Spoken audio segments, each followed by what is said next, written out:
Hi, I'm Judith from bountiXP. In this video, we're going to show you how to build a strategy blueprint for your recognition program.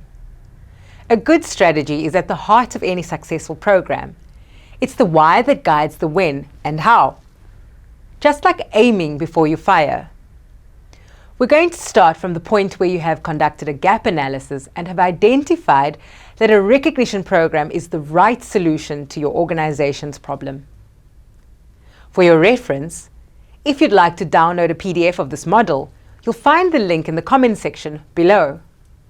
So why is it so important to build a strategy blueprint before you launch? Introducing an effective recognition program into an organization is not just a case of installing the tech and switching it on.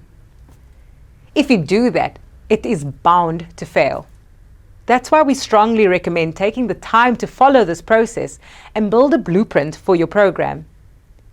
It's a process that will help you structure the different components correctly. The first step is to set your program goals.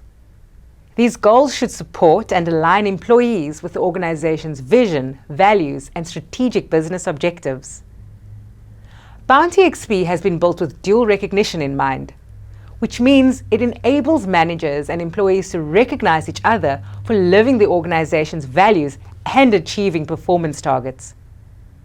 Once you've set your goals, we move to the next step, and that is to translate them into meaningful objectives by defining how you will measure their success. Here, you will need to establish clear metrics, targets, and sources of evidence. For example, if your goal is to improve employee engagement, you might set an objective to increase it by 10% in 6 months based on data collected via engagement surveys.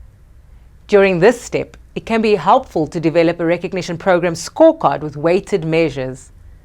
This can be used to track the success of your program and identify areas that still need improvement. Now you need to define your program participants. The easiest way to do this is to ask yourself, who can influence the achievement of the objectives? This will include everyone expected to participate, such as employees, managers, administrators, and leaders. If participation from suppliers, contractors, and freelancers will contribute to the achievement of your objectives, then remember to include them too. Next, you'll decide when the program will start and finish.